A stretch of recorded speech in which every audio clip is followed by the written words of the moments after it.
નમસ્કાર દર્શક મિત્રો, દીપ ભાસ્કર ન્યૂઝમાં હું મેઘા અગ્રવાલ આપનું હાર્દિક સ્વાગત કરું છું. આપ જોઈ રહ્યા છો દીપ ભાસ્કર ન્યૂઝ. બિલીમોરામાં આવેલ સોમનાથ મંદિર પાસે શ્રાવણ મહિના નિમિત્તે દર વર્ષે મેળો ભરાય છે. આ વર્ષે પણ બિલીમોરા ગામ ખાતે લોકમેળાનું આયોજન થયું હતું.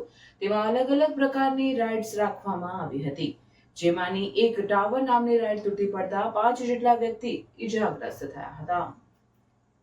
રાઇડના ઓપરેટરને આ ઘટનામાં ગંભીર હાલતમાં ઈજાગ્રસ્ત હતા. તેને સુરત ખાતે સારવાર અર્થે ખસેડવામાં આવ્યા હતા.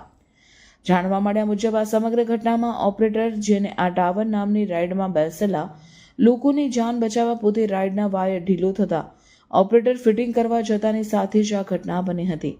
હાલ 4 વ્યક્તિ રાઇડમાં બેઠા હતા, તે સારવાર દરમિયાન છે અને ઓપરેટરે લોકોની જાન બચાવવા પોતે જાન જોખમમાં મૂક્યો હતો.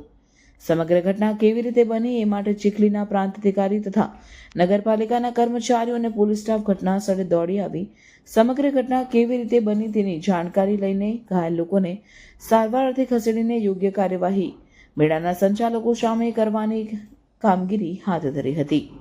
રિપોર્ટર સલમાન શેખ, બિલીમોરા. આશરે 10-45 કલાકની આજુબાજુ જે આ સોમનાથ મેળામાં ટાવર રાઇડ છે, એક કેબલ તૂટતા દુર્ઘટના બની હતી.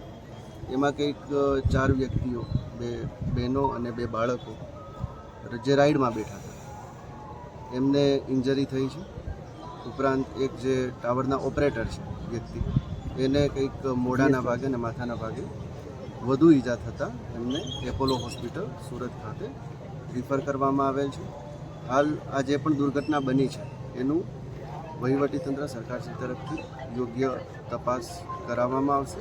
ટેકનિકલી જે પણ તપાસ થયા બાદ જે પણ આગળની કાર્યવાહી છે એ ત્યારબાદ કરવામાં આવશે. નવસારી બિલીમોરા નગરપાલિકામાં ફાયર ઓફિસરને ચાર્જ ડ્રાઈવરને આપવામાં આને કઈ રીતે જુએ છે રિસ્પોન્સિબિલિટીની એમાં